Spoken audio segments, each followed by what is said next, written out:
Hello, everyone, and welcome. My name is Mark Hughes. I'm the co-faculty director. Thank you, Simon. Co-faculty director of the Kleinman Center for Energy Policy over at the Whiteman School of Design. I'll give welcome remarks before I turn it over to my other colleague in the room, Shelley Welton, who is the Presidential Distinguished Professor of Law and Energy Policy at the Kleinman Center in the Law School. See how we do that, we trade, pick ones first. Each time, I'm very happy to have Shelley in our fold, not least because part of her mission at Penn is really to lead our efforts in energy law and governance regulation. And we have our guest speaker today, who is also a visiting scholar this spring on campus twice. So we're very happy to have her as well. We've been Shelley, but and also I have to say, I'm going to defer on one of the things I was asked to talk about, which apparently, well, I come from a building that also has very hard to find bathrooms. And the only hard to find bathroom I can give you instructions for finding is across Walnut Street in Fisher Pond Arts. I can tell you how to get there, but I think Shelley has nicely stepped into that, kind of explaining your own hard to find bathrooms for those of you who don't already know. Now, one thing that I'm very excited about hearing, the Kleinman Center in today's talk, the Kleinman Center has long emphasized that the green energy transition is really a brown to green energy transition in most instances. And kind of a failure to understand and kind of frame it that way has costs, implementation and other kinds of costs. And today's talk really raises these things at high relief. Now, my very amazing communications team at the Kleinman Center gave me notes that emphasized the analogy to recycling, but drafted those notes from the perspective of children and of students that take this up. I'm kind of too old to really play that one. So I'm going to play another one on that same theme, which is as part of the first generation, one of those first generation big city sustainability directors about 20 years ago for here in Philadelphia. I very vividly recall the power of the tether to the idea of recycling, which turned out to be a very rich and deep idea, but it's also one that people are actually familiar with much more broadly. And it's a powerful device, it's a powerful portal into what turned out to be very complex issues, as we're hearing today regarding this. So I'm very excited about this talk.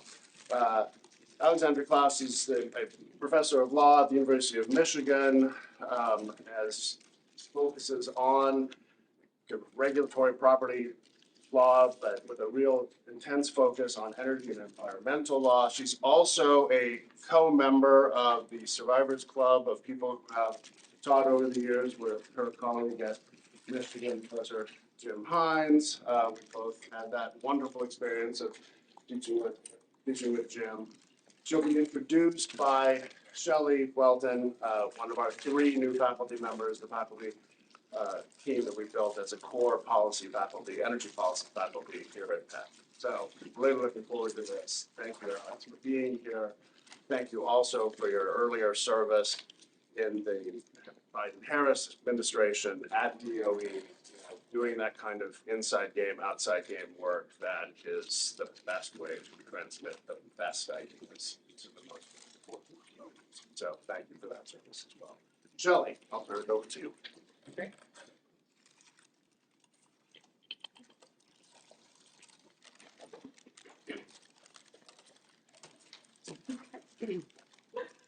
All right. Thank you so much, Mark. Thank you all so much for being here. It is a total pleasure to get to moderate this conversation with Alex Klaus, who is just absolutely one of the leading scholars in the country on energy law, the electricity grid. She is also a dear friend and a co-author, and so it's a particular privilege to get to welcome her to Penn's campus. I encourage all of you to bring your expertise and ask her some really good questions. So just a little bit of housekeeping. If you do need the bathroom, I actually can't remember where it is either, but there's a map outside on the table that will tell you where it is. So just take a peek on your way out. We are going to be recording this event, so just keep that in mind. The way it's going to run is that Alex is going to present first for around 40 minutes, and then I'm going to lead a moderated question and answer session. If you're in the room, the microphones work throughout, so your voice will get picked up without needing to use anything else. If you are on Zoom, you can just put your questions in the Q&A function on Zoom at any time during the presentation, and I will have an iPad to ask your questions as well. And then, yeah, that's it. During the Q&A, we'll go back and forth between questions in the room and questions on Zoom if we have some of both. Okay, so without further ado, I'm going to welcome Alex to give her talk on repurposed energy that I'm really looking forward to.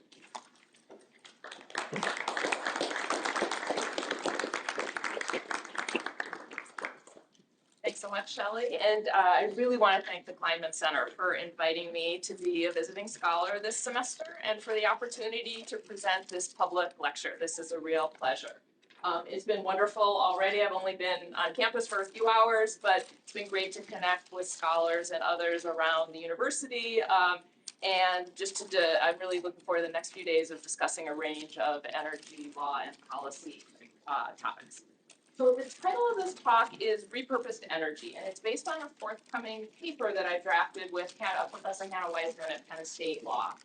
And this is the first time I presented it, so it might be a little rough. You know, usually once you present a paper the first time is a little clunky, and then you go from there.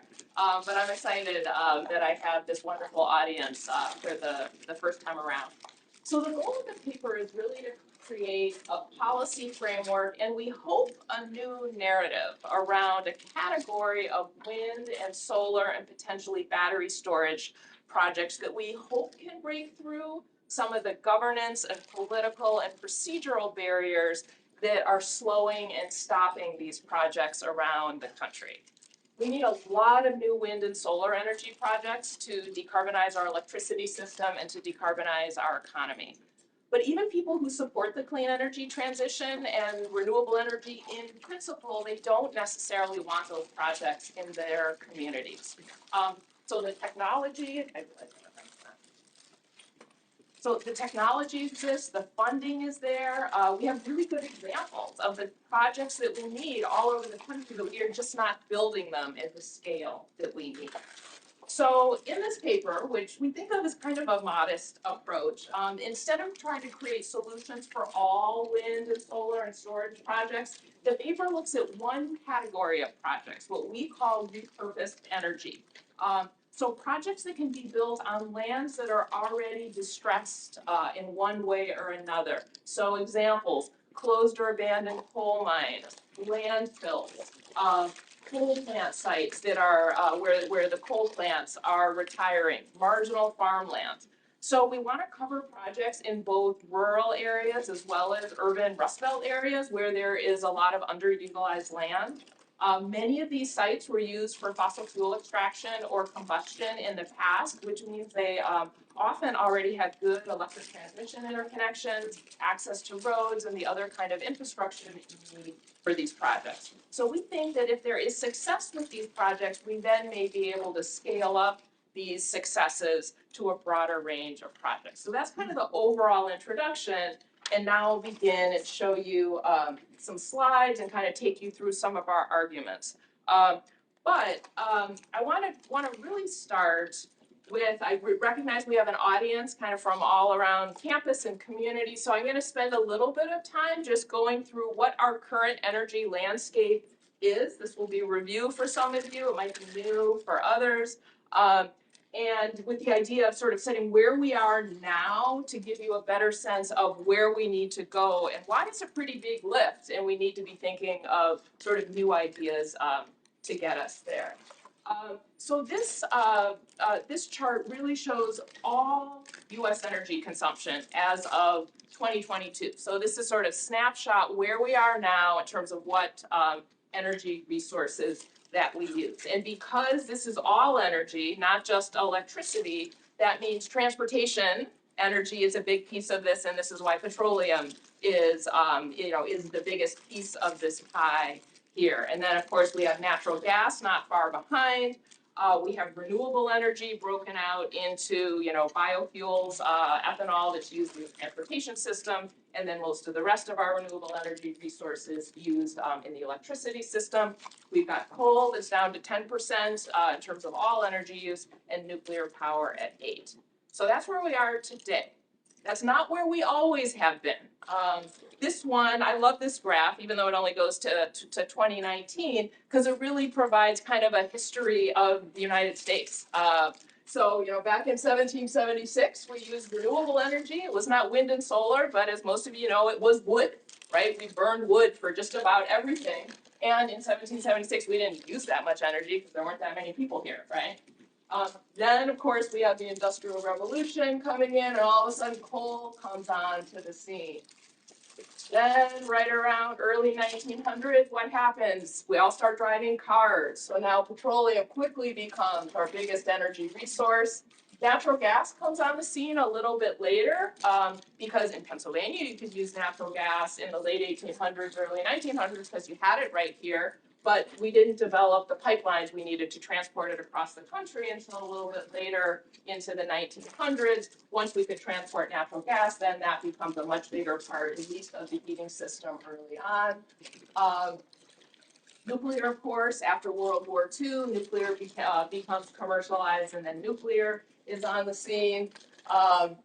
We see a big shift between natural gas and coal after 2007. I do not need to tell people in Pennsylvania why that is. Of course, that is because of the advent of directional drilling and hydraulic fracturing, lowering the price of natural gas, allowing it to compete better with coal, and then a bigger uptick of renewables here in light of production tax credits and other developments in more modern wind and solar technology.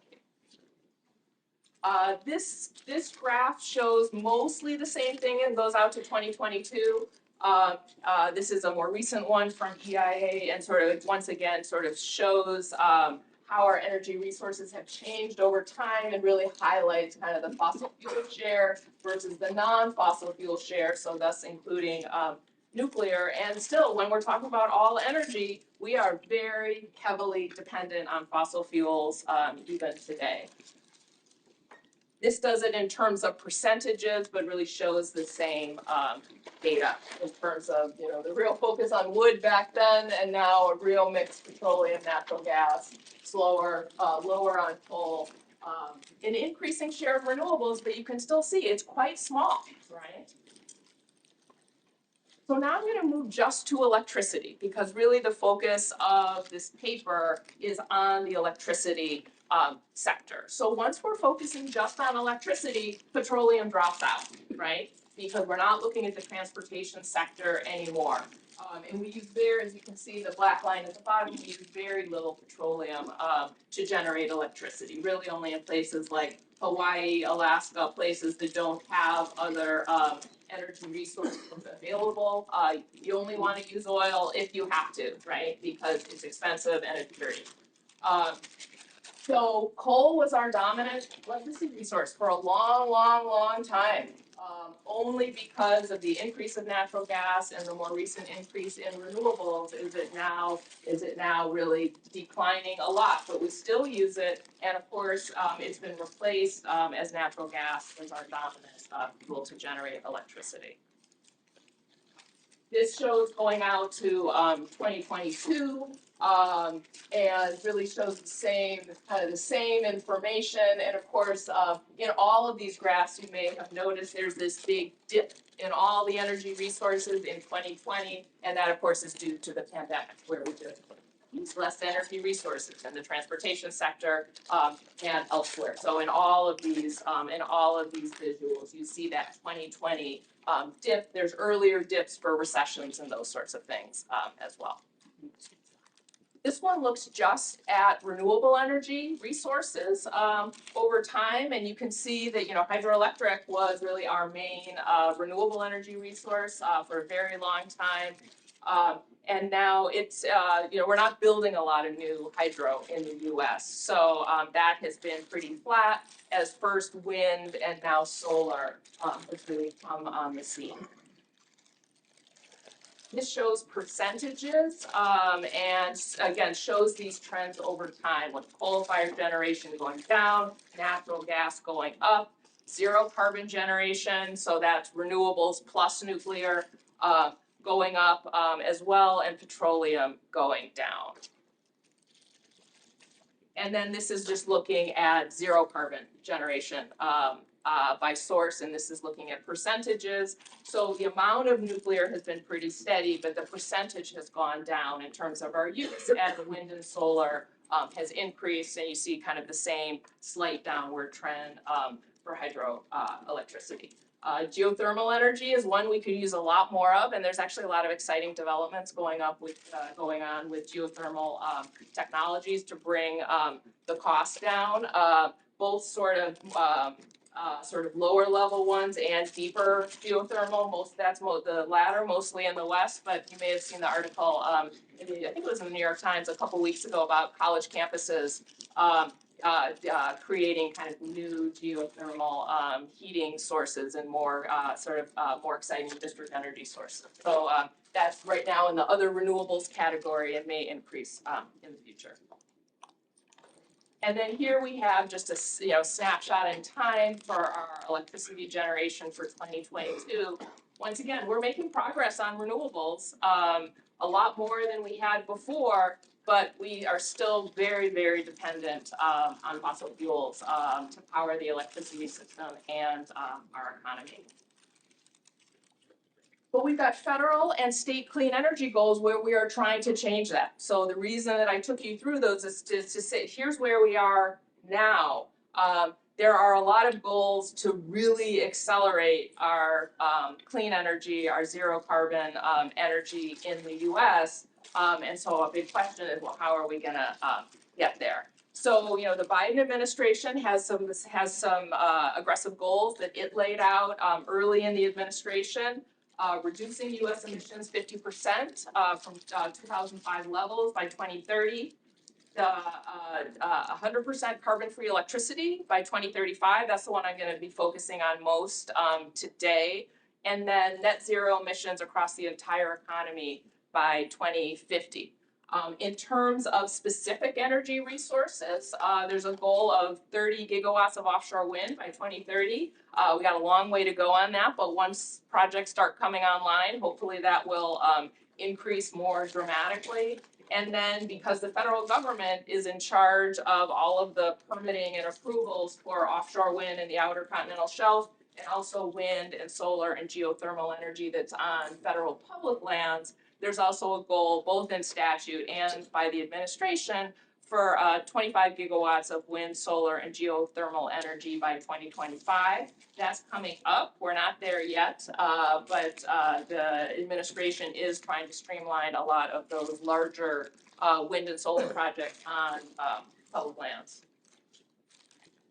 And it's not just the federal government that has some pretty aggressive goals. So states for decades now have set what used to be called renewable portfolio standards, more commonly are now called clean energy standards, in order to require the electric utilities in their states to sell to customers, to all of us, a certain percentage of electricity that historically either was from renewable energy resources, so that's going to be wind, solar, sometimes hydropower, but now there's been much more of a focus on zero carbon energy. So, because then you can do a more aggressive goal and include nuclear energy. So some of these, some of the early states that had RPSs, this was back in the early 1990s, Minnesota, where I was on the faculty for many years and lived for many years, had one of the early RPS goals there. In recent years, with this focus on zero carbon, a lot of states are kind of re-upping what their mandates and goals are on utilities. There's sort of another round of those over the last couple of years. My new state of Michigan, I just joined the Michigan faculty in the fall after many, many years on the Minnesota law faculty. It's been really interesting to move from they're both Midwestern, upper Midwest states that start with the letter M, but very different histories in terms of energy policy, with Minnesota being a lot more aggressive on clean energy and renewable energy, and Michigan up until this year is definitely not being a leader in this field. But you can see that, Michigan, this map is from December 2023, and in the summer of 2023, Michigan enacted a 60% clean energy goal by 2030, and 100% by 2040. Most of that being renewable energy, but not all, which is, it's a long way to go. Minnesota up there is as well, 55% renewable energy by 2035, and 100% carbon-free by 2040. So you see, the states that are in the green have often both a renewable mandate and then a carbon-free mandate, with the carbon-free one being up to 100%, and sometimes the renewables being a bit lower, recognizing that you want to be able to use nuclear if you have nuclear plants open, leaving open the idea of smaller modular nuclear reactors, sort of new technologies for nuclear. Also, the potential of using natural gas with carbon capture sequestration if that technology, those technology costs come down. You can also see that not all states have either renewable portfolio standards or clean energy standards, but it's not exclusively kind of democratically led blue states that have historically had these, and conservative states that have not. It certainly tends that way, and the more aggressive goals are that way, but these standards were actually, fairly bipartisan for a while. I would say that has sort of changed in the last 5-10 years as climate change has become more politicized and renewable energy has also become more politicized.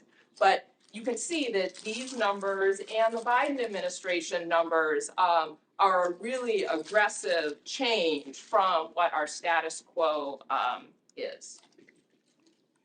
Okay, so I want to talk about the trends we've had on building wind and solar. Like, are we on the trajectory to get to these goals? What do we have to do?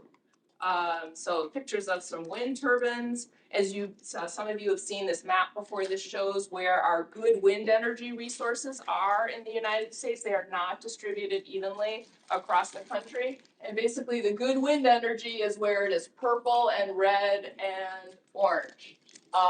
So a few parts of Pennsylvania where it's all green, not so good. It's just not that windy there. So that is where you're going to have the best wind resources, and in order to really scale up wind energy, this is where you want to build these projects. This is where you want to invest the money. This shows as of, this is as of Q1 2023, the installed wind capacity in every state. You probably already knew that Texas has for a long time been our big leader in wind energy. They have a lot of wind.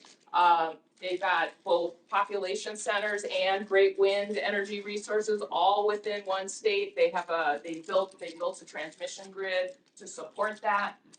And so they've been very successful in building wind.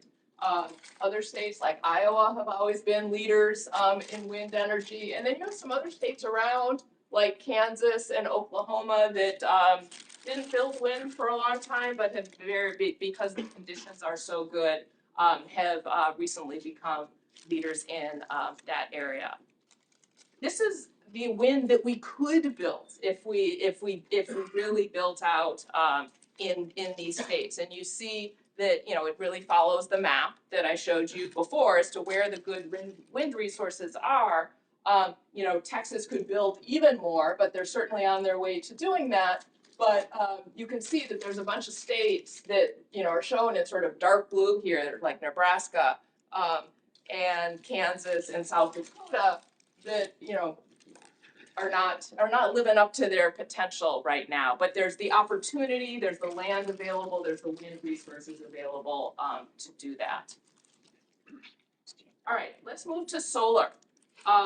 So solar is much better distributed in terms of the available resource across the country. Certainly your sort of large concentrating solar plants you want in like the desert Southwest but there's all sorts of rooftop solar, ground-mounted solar, other types of utility scale solar that we can really do anywhere in the country. So even these areas that are yellow and green have very, very good solar potential, and we can build that out. So solar we can build in many, many more places than we can sort of economically build wind.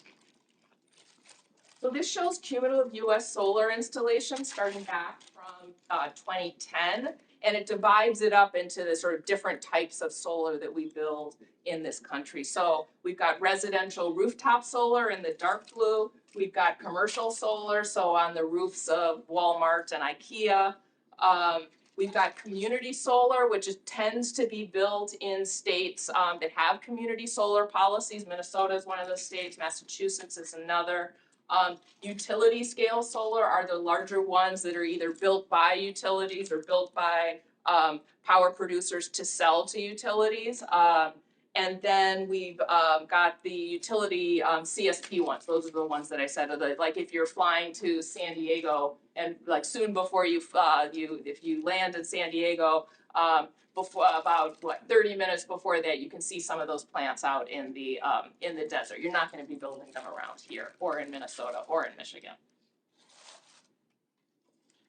Here's if we look at sort of all solar built around the country. We got a lot in Texas, and I think this is actually out of date. I think Texas may have surpassed California in solar. So Texas is a leader in that area too. Florida as well after a slow start, and North Carolina. Minnesota has had, you don't think of Minnesota as a place where you put a lot of solar, but they've had a lot of very aggressive solar policies. So that's why you see them as having a lot more, nothing compared to some of these southern states, but a lot more than their neighboring states.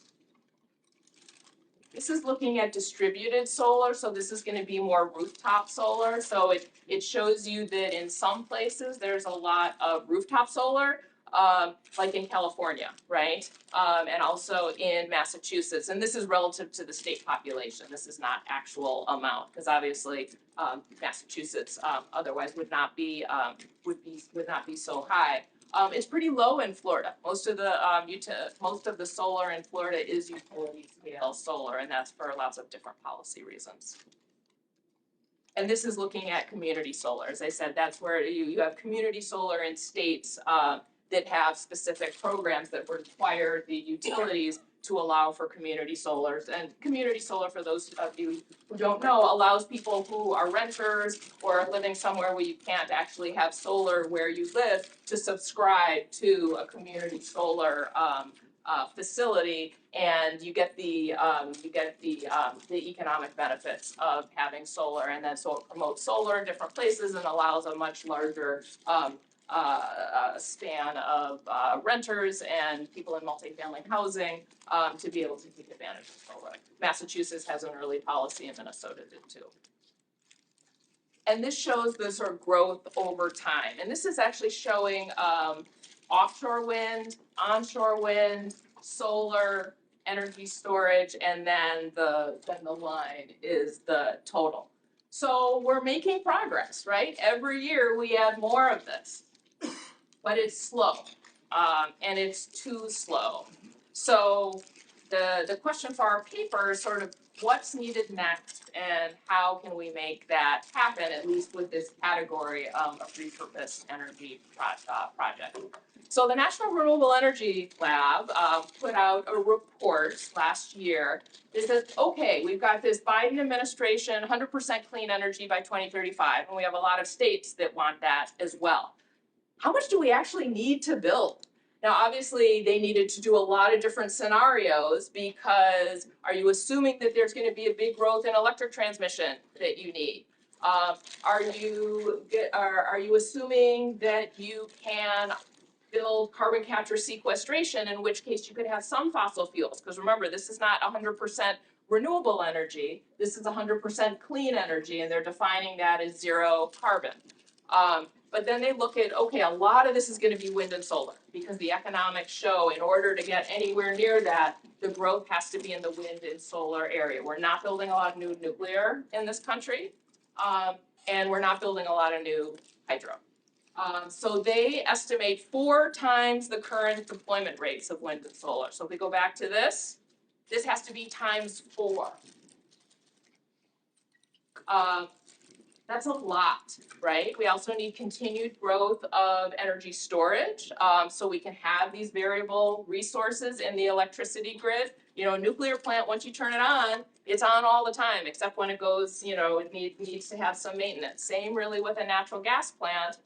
That's not true for wind and solar. So it needs to be balanced over a larger area in like an RTO or an ISO, but you also need storage resources, which are coming down in price, but are still not really deployed across the country. We also need a lot more electric transmission line capacity, which, as Shelley knows, I've done lots of writing about in the past, and maybe we'll talk about in the Q&A, but I'll leave that aside for now. Okay, so we need to build a lot more wind and solar. How much land is that going to be?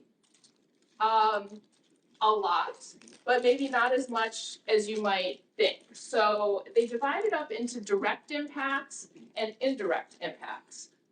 So if it's direct impacts, and I will show you a map in a moment so you have some sense of the scale here, and Ro provided a very handy map. So about 8.5 million acres of land, about 0.44% of total US landmass. And this is using, they had these different, as I said, they had different scenarios they looked at. So for these numbers, we looked at the most land intensive scenarios, not the least land intensive scenarios. So this is the high end. And then indirect impacts, obviously you see a big difference from 0.44% of US land to almost 6% of US land. So what's the difference between direct and indirect? The impact is really with regard to wind. Think about a wind farm. You might have 70 or 80 wind turbines in an area, right? The wind turbines themselves, they have a footprint that's pretty small. And the turbines are spaced apart. In between those turbines, if you're on, it's a farm or it's a ranch, you're still using the rest of the farm or the ranch for the things you were using it before, to graze cattle, to grow crops. So the direct impacts is looking at the footprint of the wind turbines. The indirect impacts are also considering all the space in between those wind turbines, even though you can use it for other things. Okay, so what does this look like on a map? So this is actually, oh, you can see it okay. On this screen I couldn't. So you've got a map of the US, and they provide some comparisons. So we've got golf courses, right? Golf courses are about this much space. Airports, if we add them all together, are about this much space. Areas disturbed for coal is this much space. The railroads, they got a lot of land. Obviously it's not in a square, but if you add it all together, it's that. Corn ethanol, kind of a lot, right? Lots of corn grown in the Midwest. Urbanized areas, we've got oil and gas leases on federal lands. They threw in some missile testing ranges. Here's that direct use and mixed use. So that's looking at that direct and indirect impacts issue again. So these are the different scenarios they looked at. And so the no CCS mean you can't do CCS, means we can't do fossil fuels at all, means you need more renewables. So that's always going to be the biggest one. So basically the utility scale solar that they need takes up about this much space, not too bad. Wind, you see why there's such a big difference between the direct and the indirect. And so the different colors are these different scenarios.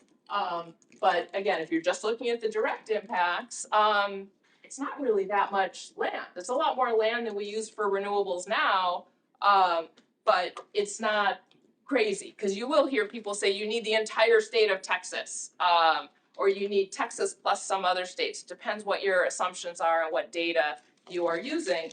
Now, this is still a lot of land, right, in terms of wind. If we're using these outer edges, yes, you can use most of that land for other things, but it still is within the footprint of a wind farm. So it's a land use change from what it was before. And this is just a chart from the same report that sort of gives you the numbers for these different scenarios.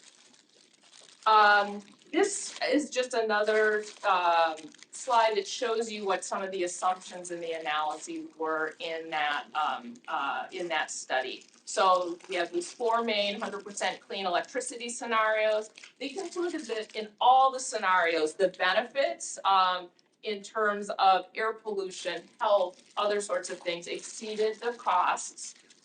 They also said it's not going to be easy. But in terms of our current technologies, we can get to 90% by 2035 pretty easily. It's that 90% to 100% that makes it really, really hard. How do you get that last 10%? And I raise that because there are lots of political and other reasons say we want, 100% renewable energy, we want 100% clean energy. It's a good goal, right?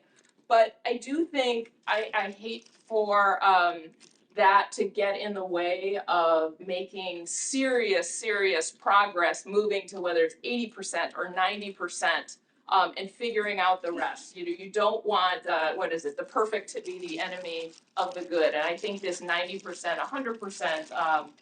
Difference is something to keep in mind at this, what I would say, early stage of making a real push to significant decarbonization. And these are just show the reference cases for those of you that are interested in looking at sort of the benefits and the costs and how those sort of play out. This is in billions of dollars under the different scenarios. And then this is one of their summary slides that put all these together. This was a really important report, and I'm hoping there'll be sort of an update and more add-ons from this. But NREL, which is one of the national labs within the Department of Energy, really does excellent work in this. Okay, so all the things we need to do, all the land we need. What are some of the barriers? There are many. You got to find enough land. We have enough land, but available land, willing landowners, willing communities to build the renewable energy that we need to decarbonize. As I said, it's not all going to be renewable. We have hydro, we have nuclear, but in terms of the big increase, that big push is going to come from wind and solar. We increasingly have a lot of state and particularly local siting barriers and permitting barriers to new wind and solar plants, as well as to the interstate transmission lines we need to transport wind and solar across the country. There's a growing community opposition to new wind and solar plants. It seems like there's an article in either the Washington Post or the New York Times and any local paper about wind projects getting shut down at a city council meeting or a county board meeting. We also need funding, incentives, and financing. The Biden administration and Congress, through the Inflation Reduction Act and the Infrastructure Investment and Jobs Act, have done a lot in terms of moving that forward, but I think we still need more. And we also have environmental justice and energy justice concerns. We have a lot of communities that have been host to fossil fuel infrastructure for a long time and have borne, the brunt of that. And now we're saying, okay, we're going to take that away, but we've got some new projects for you. So how do you address that with communities and make sure that you have the communities that are least able to participate in this process bearing the brunt of what are new industrial projects? These are new industrial projects.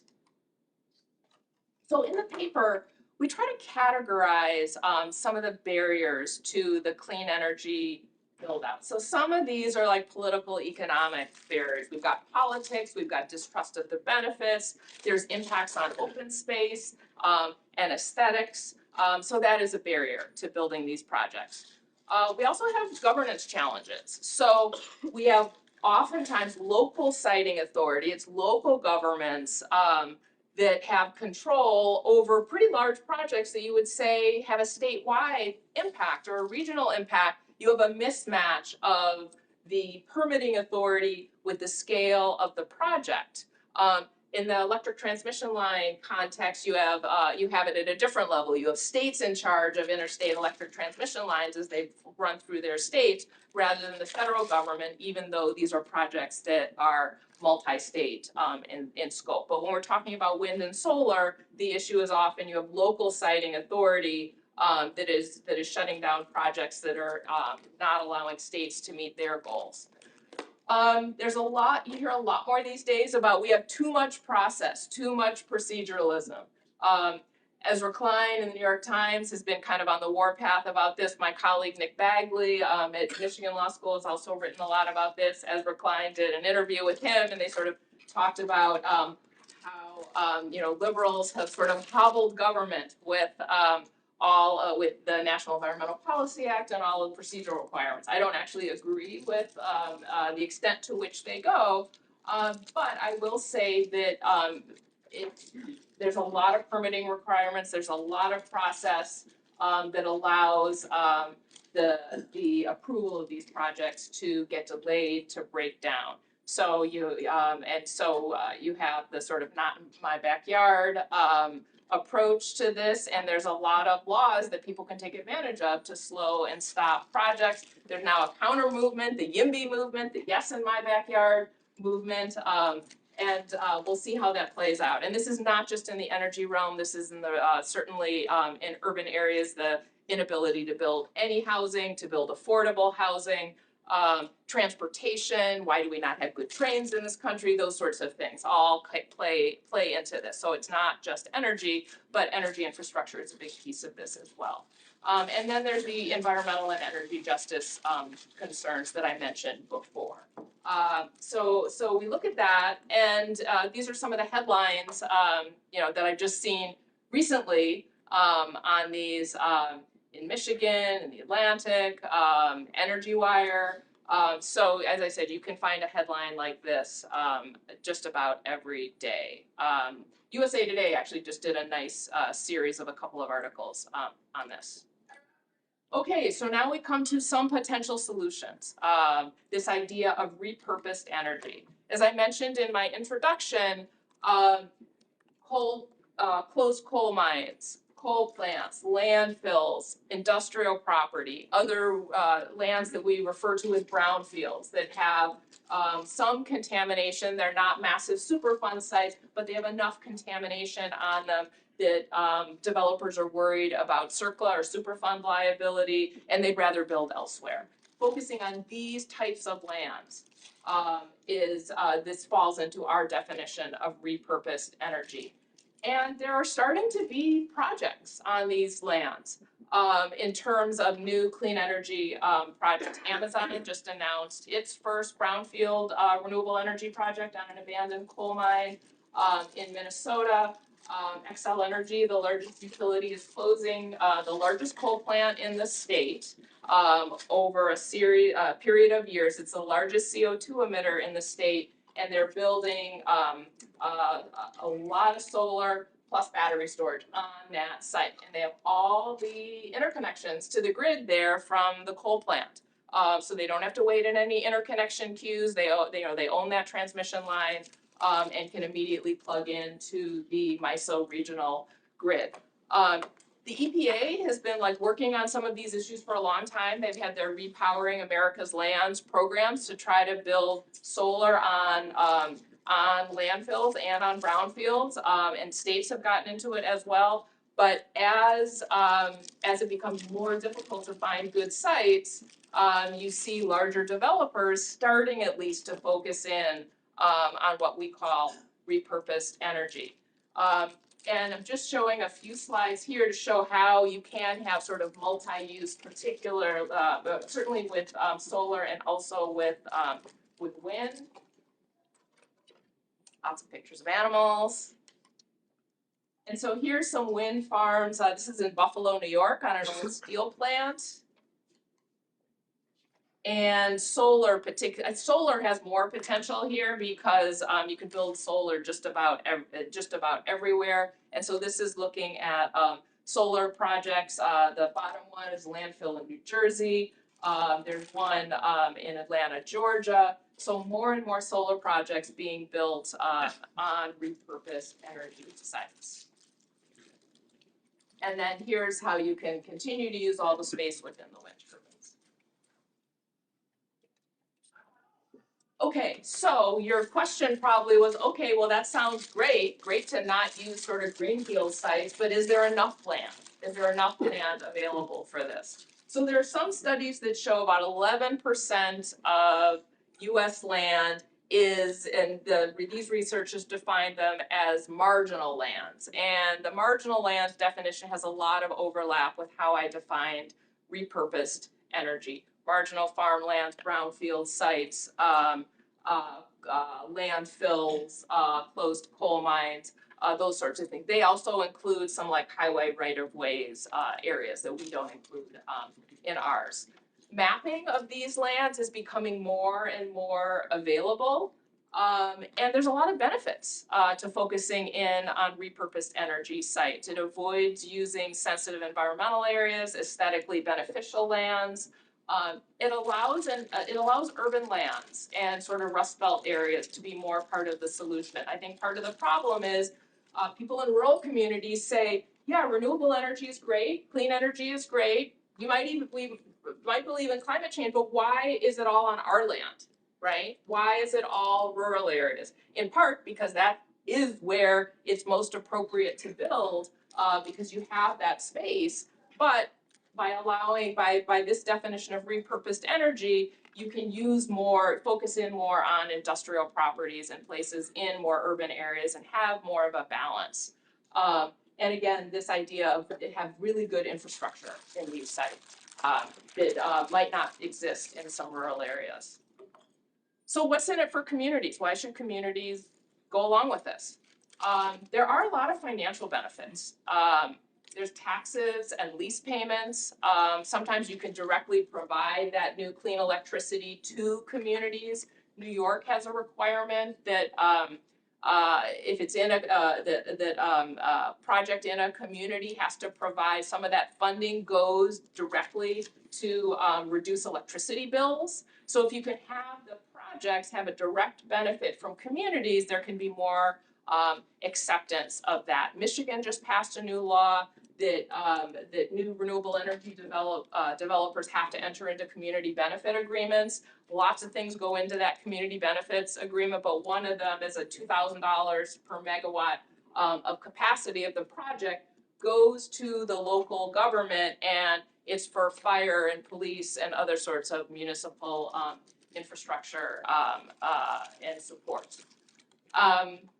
By focusing on repurposed energy projects, you also get some other good things because it's not green fields and pristine land that you're building on. You're building on contaminated land and land that already is distressed in some way. So you're going to have some measure of cleanup of that property. You're going to have a reuse of underutilized properties and increase in the tax base and some economic revitalization. Probably not as much as building new housing.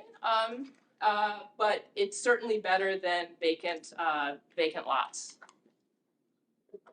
So we kind of put together a table in our paper with some of these, with some policy tools for repurposed energy. One is funding. Can you funnel more money towards these types of projects to deal with some of the barriers that are involved in building on distressed properties? Can you change the law? In certain areas. So one area that I'll talk about is preemption. That is where a state says we are setting the standards for these projects of a certain size, and so then the local governments are no longer the siting and permitting authority. And then whoever is doing the permitting and the siting, can you have more uniform standards? Can you expedite the permitting process, at least for these types of sites? Can the state create build-ready sites? They do the cleanup, they do the environmental review, and then say developers bid on these sites. New York State is trying to do that. And then informational support. We need more logistical support to support developers in using these projects. Where are the best projects going to be? helping them with the permitting navigation as well to make these favorable and desirable opportunities for development. So let me start first with financial support, and I'm just gonna sort of hit the highlights here. There's a lot in the Infrastructure Investment and Jobs Act and the Inflation Reduction Act that focuses in on, it's not the exact definition that we have of repurposed energy projects, but there's a lot of overlap. So in the Inflation Reduction Act, there's $250 billion that went to Department of Energy's Loan Programs Office to fund remediation, repurposing, redevelopment to replace retired energy infrastructure with clean energy infrastructure. So a lot of this money is going to go to utilities. So basically, if an electric utility wants to retire a coal plant, phase out a gas plant, and they want to build new things, or they want to build new transmission lines, they want to build battery, there's $250 billion available in DOE loans for that. And then there's a whole series of grants. So these are not loans. You don't have to pay them back, but these are matching grants for different types of projects. And Congress put this into the law. So DOE has $1 billion to give out in grants for energy improvement in rural and remote areas. There's a definition for a rural and remote area. $500 million for projects that are on current and former mine lands. Those fall squarely within the repurposed energy definition that we have.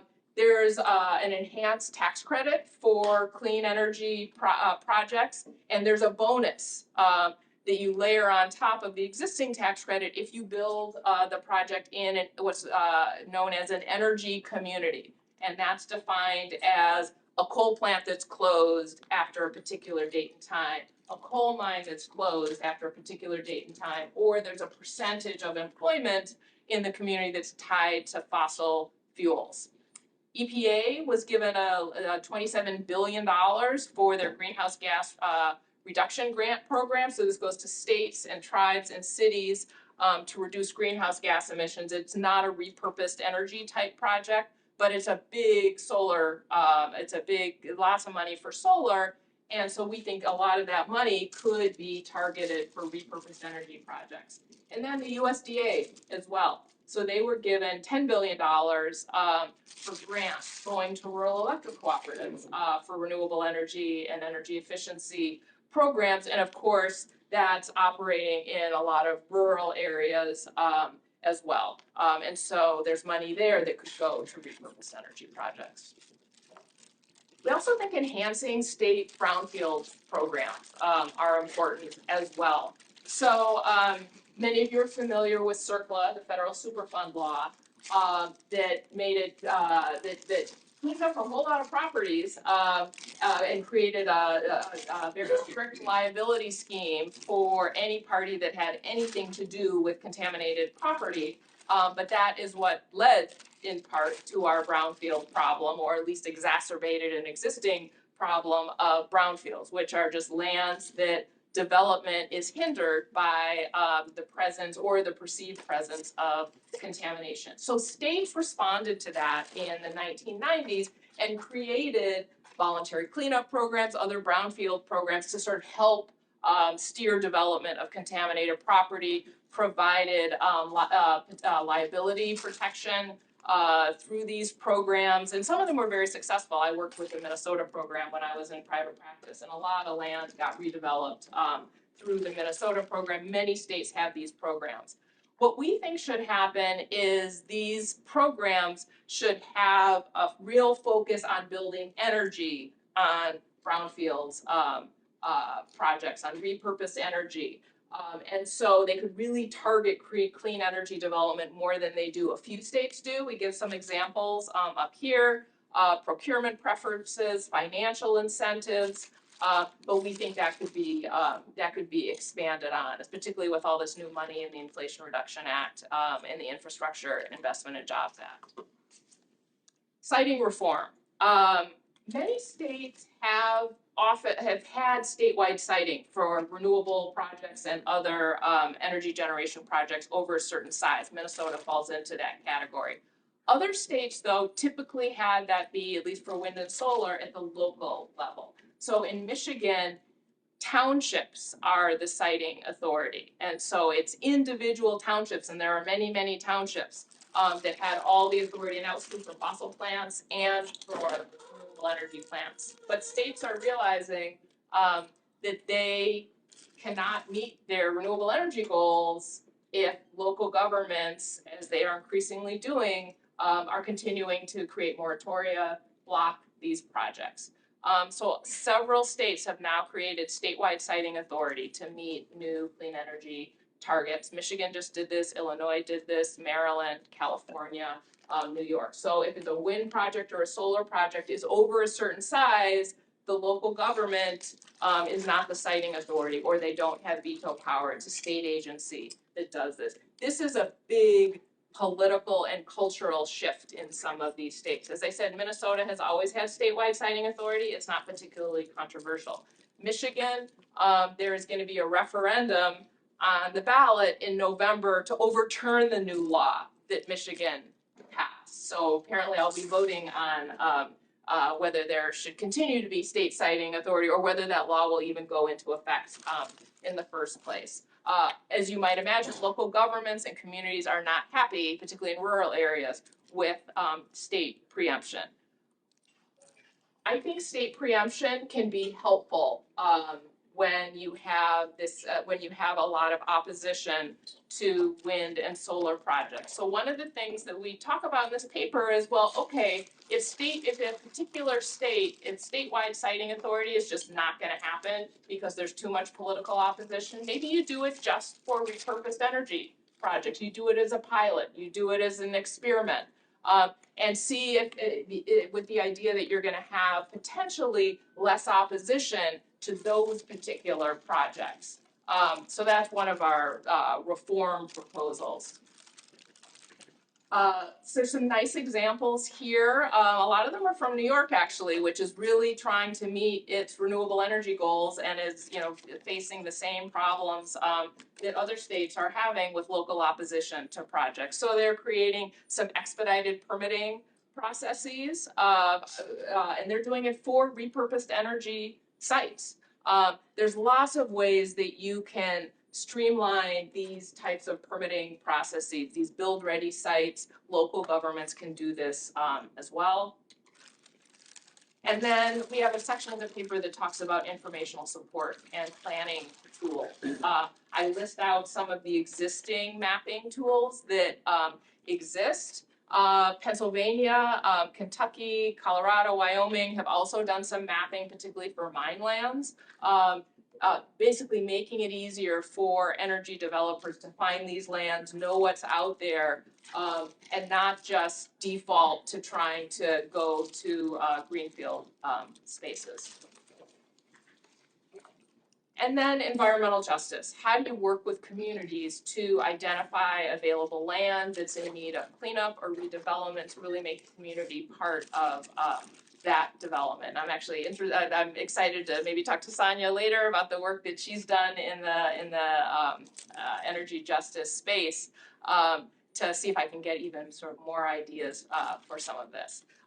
The IIJA funding, at least as DOE is implementing it, requires developers to work with communities to do community benefit plans. We don't know for these federally funded projects what those are going to look like. This is kind of a new thing that has been rolled out, but the idea of engaging communities earlier, reducing opposition, and also making sure that these projects are benefiting communities. Okay, I'm going to end on this slide.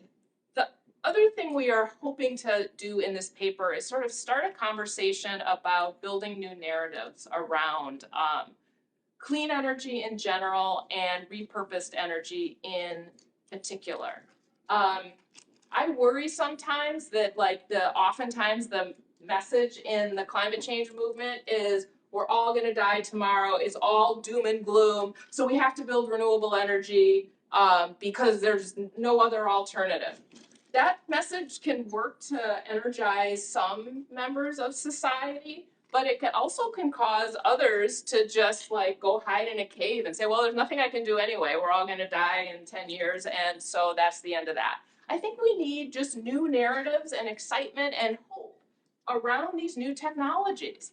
It's not like we're just building new renewable energy and now that's on top of our existing fossil fuel system. Change can be good.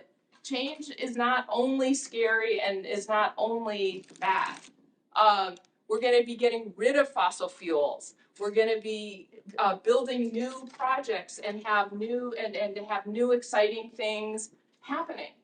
You know, you think of, we're here in Pennsylvania, which is coal country, and I'm pretty sure there are museums and monuments and all sorts of, there's a cultural narrative here around that industry that was built up over decades to create pride in the coal industry.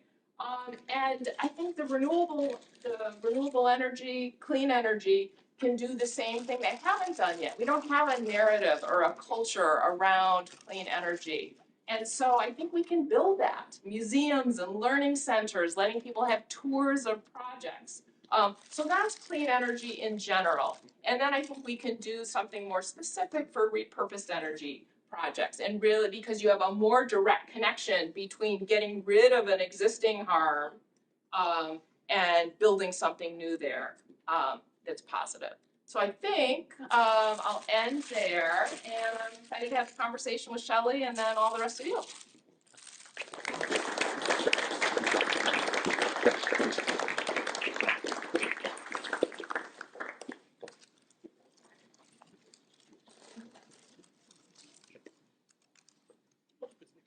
All right, Alex, thank you so much. That was terrific. I jotted down a gajillion questions, which I cannot ask all of because I want to get to the audience questions.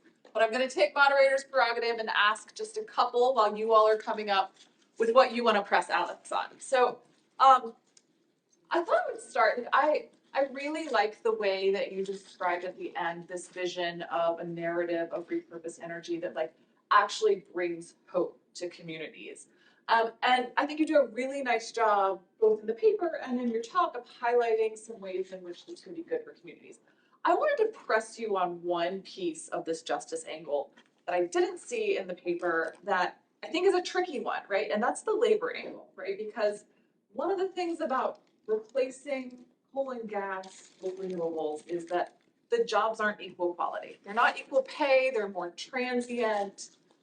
They don't sort of have the same like lifting up of a community that really well-paying coal and gas jobs arguably did, though I think that there's some ways to push back at that claim to begin with.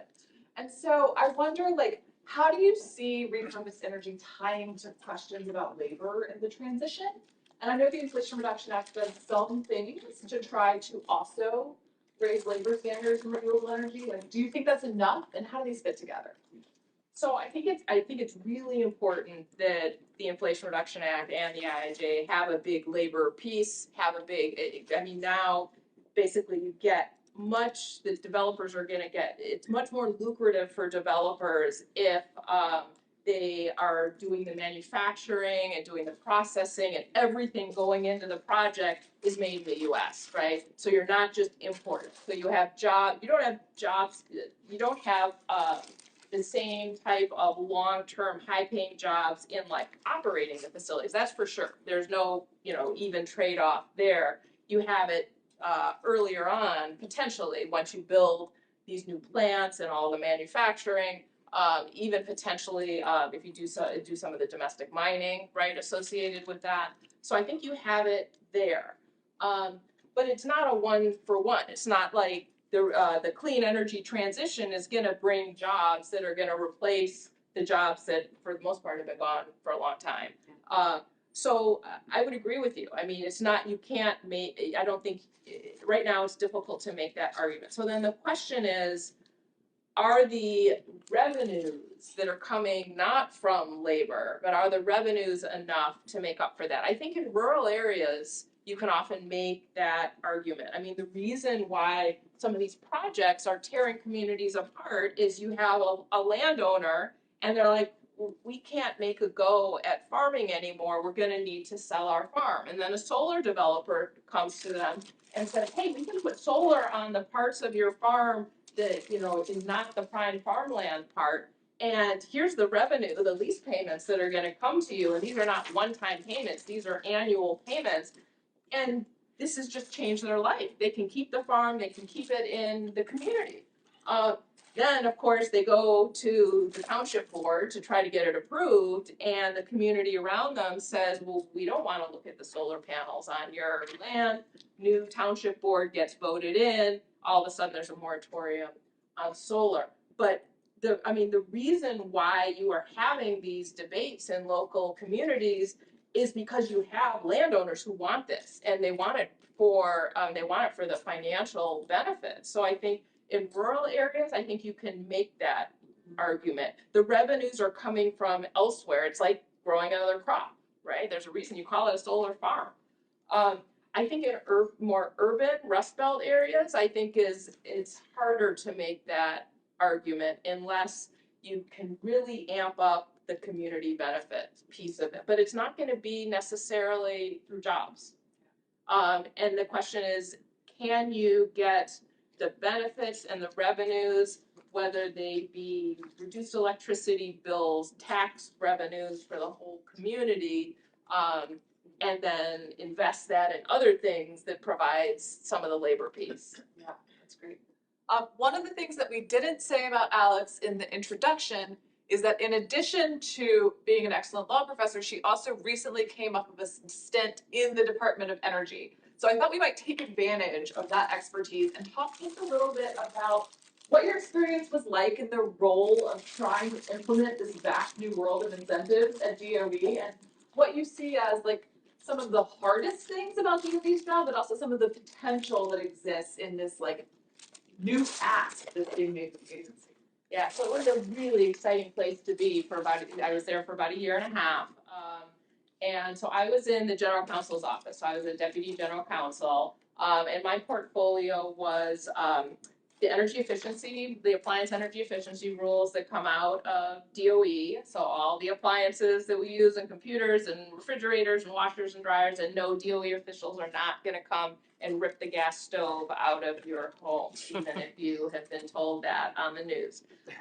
So all the appliance efficiency standards, but also providing the legal support for the new Office of Clean Energy Demonstrations, which was created in the Infrastructure Investment and Jobs Act to give out $60 billion of money for electric grid, clean energy, other types of projects, including some of the ones that I had up on the slide. So basically, my team and I helped, this new Office of Clean Energy Demonstrations develop these grant programs, and it was a super exciting time to be there. I mean, so many committed political appointees, career staffers, really wanting to make this work. But it's a shift for DOE. You may think of DOE as doing, the cutting edge, sort of funding the cutting edge, like basic science research, which it does, and it still continues to do. But I mean, right now the mission is deploy, deploy, deploy, deploy, get this money out, create these programs in a way so that the administration can really make a difference. And that's, like I mentioned, the energy projects in rural and remote areas. So that means DOE is needing to do grants to like really small communities, right? But they're used to working with sophisticated universities and researchers and scientists. So they need a whole new team, and they're getting they've been getting a whole new team. They're doing a lot of hiring. They're doing a ton of hiring. But just think about that mission is different, right? So you can't put together, so they issue financial opportunity announcements, like it's saying here's money available. If you have 150-page, really complicated FOA, that's what they're called, and you want some little town in New Mexico or Pennsylvania or wherever that has one staff person, like they're not going to be able to apply for that. So how do you translate that? So that's been a big part of the challenge, which I think they're doing the best they can on, but it's a shift for the agency. But it really is exciting to see the Department of Energy being in this sort of big deployment build stage, and they're trying to streamline a lot of regulations around clean energy. They, issued a new categorical exclusion under NEPA for solar and battery plants on disturbed lands, which basically means you don't need to do environmental review for it. And now under the recent congressional amendments to NEPA, if one agency issues a categorical exclusion, any other agency can adopt it. They don't have to go through notice of comment rulemaking. So even though DOE doesn't do much of its own permitting, right, it's now issued this categorical exclusion to make the NEPA process easier for these projects, so that other agencies that are the more permitting agencies can adopt it. Great. Okay, let me open it up. Who has questions in the audience? Let me start here. I may have missed it, but how do you factor into your slides at the beginning of the presentation offshore projects in the ocean? That is. Yep. So right now we haven't, we're slow on building them, right? In Europe, they have lots of offshore wind. I mean, offshore wind is the big solution for East Coast states, right? And hopefully California too with the floating turbines, because I mean, the problem that we've had is building the sort of large scale electric transmission lines we need to move like all the wind in the middle of the country out to the East Coast where you don't have the good wind energy resources. But because of how we build transmission, and we have some of the same opposition to transmission lines that you have to wind and solar projects or any new infrastructure, that's been slow. So the alternative is, even though offshore wind is much more expensive to build than onshore wind, we've got great wind resources in the Outer Continental Shelf and closer to shore, and you don't have to go through multiple states to get there. You can have the one transmission line connected to the grid, whether it be in New York or Massachusetts or wherever else. But it's slow going. I mean, I think one of the Vineyard Wind turbines just started generating electricity as of the first of the year. There's one off the coast of New York. So that'll be a game changer. Right now the costs are way higher than onshore wind and solar. And you have similar permitting issues as with onshore wind and solar, except it's at a different scale. I mean, the federal government is in charge of the leasing, the federal government is in charge of the permitting, and then the states have to want it. So we're hoping. So it could be a complete game changer, but not yet. Just to follow up with a quick question from online. Somebody asked specifically about repurposing infrastructure offshore. Like, are there oil rigs out there that could be repurposed in the same way that you're thinking about brownfields onshore? I don't think so. Just because I've never heard anyone talk about it. I just think you need to cap everything, you need to cap everything that with the oil. I did actually think no. I'm gonna say no unless someone tells me otherwise. All right, see how that would work. Jan. Similar to like Professor Welton's like comments on how the jobs that are created with the repurposed energy that becomes clean energy isn't really the same as before, and that's just like a fact for what it is. How about also with like grid reliability, and like let's say you're replacing a coal plant with like complete solar and battery, like do you still think that replaces the entire capacity before in a lot of those cases, or does that still lead to a little bit more of concern around reliability? Yeah, very good question. So each individual, I mean, it's not, think about the regional grid as being its own battery, where you've got some nuclear, you have some wind, you have some solar, you have increased storage. And so you're able to forecast and moderate that at all times. So you do it differently than you do if you like just had all nuclear or you had just all fossil fuels, but you can do it. And that is what grid operators are doing now. I remember 10 years ago, didn't grid operators say, oh, we'll never be able to, have more than like 10% wind on at any particular time. And now it's like, 90%. So we have a technology to do this, and we have grid operators that are doing this right now, but you need a mix. You need a big geographic area, which we also have in through our regional transmission organizations. We need more transmission lines, but the mix of sort of wind, solar, battery, potentially fossil fuels with CCS, and keeping nuclear plants open, maybe increasing nuclear, that's what gives you the reliability. So I mean, as Shelley and I and others have written in this a series of papers, you have to manage the grid differently. We would argue you have to govern the grid differently than we do now, because you have different energy resources. But if you do all that, you get rid of some of the reliability problems that you have even with fossil fuels, like we saw in Winter Storm Uri. Okay, I'm gonna do one more online and then we'll come back to the room. Okay, so this is an interesting question about the role of utilities. So they want to ask about incentives to generate repurposed energy, for example, from brownfield sites. Would it make sense to give utilities that generate energy from brownfield sites a subsidy for selecting these sites, as well as providing the benefits for the communities that you're discussing?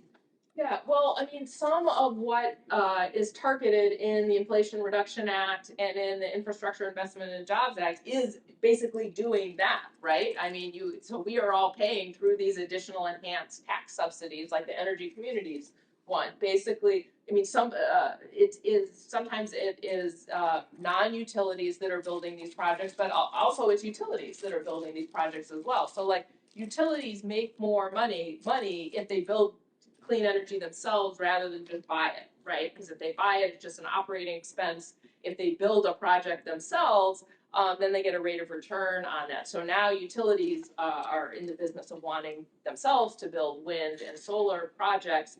And so basically the same incentives that we would want to go toward repurposed energy projects on the financial side should be utilities as well as anybody else who wants to build it. The nice thing about utilities is they are the owners of these repurposed energy sites. So my Xcel Energy example in Minnesota, Xcel Energy owns all this land that had a massive coal plant on it, still does, and now it is the one that, with partners, is building the solar and battery on that site. There doesn't have to be any real estate transaction. They didn't need any real permitting even from the Public Utilities Commission. They said, we used it for X, now we're using it for why. This is a benefit, and so it actually can be even more streamlined if the utilities do it. All right, with apologies, I have just heard that there's a class that starts in here at 1:30, so we're gonna take one more question. Whose is the most burning? Wave your hand. Okay, how about here? I work as an electrical engineer, and a lot of projects that I work on run into the same problem where you've alluded to it before, that you'll have a willing landowner, motivated AHJ, a politically advantageous municipality. But what you were just talking about, you run into the utility interconnection problem, and projects will be put in either impossibly long queues and will not be processed in a timely fashion, and it kills all momentum to develop and build the project. Whether it's solar, I always run into solar, but I'm sure it happens with wind as well. Are you aware of any regulatory muscle that could go behind reforming this utility interconnection process? And as a follow-up, are there any concerns about the fact that utilities, these distribution line owners, also own a lot of these traditional fossil fuel assets, being motivated to not allow for private development of renewable energy assets on their distribution transmission infrastructure? We could have a whole 2-hour conversation about both of those I questions. run into this all the time. Yeah. It's very frustrating. So actually, one of the proposals that we have in the paper is that FERC order the RTOs to prioritize repurposed energy projects in the interconnection queue. I don't know if I can get most people to agree with me on that, but that would be one thing to do, right? To focus on these sites. I mean, but that's what's exciting about when a utility shuts down a coal plant. If they build the solar there and they own that transmission line, they don't have to wait in the interconnection queue. At least if they're in a regional market. So I think within MISO that is the case. So like that Xcel solar plant will just, when it's done, it's going to be providing solar to the grid. So, I mean, that is sort of another good, I think, good reason for focusing on these sites, because you can sort of avoid the interconnection queues and then reuse the property. Now, out in rural areas, that's more difficult, right? But that may be where like some of the lands that are owned by are facilities owned by rural electric cooperatives, they own a ton of transmission. So partnering with a rural electric cooperative to do the development now that they're getting into more wind and solar might be an opportunity as well. But I think you only get to jump the queue if you're in a regional market. So. Okay, I have a few closing remarks before we clear out of here. Alex is going to be on the Kleinman Center's podcast. I think tomorrow you're recording, so you can tune in next week to hear more from her on the podcast. And since you are here because you obviously are at least somewhat interested in energy, we also wanted to just plug that we have Energy Week coming up at Penn, March 11th to 15th.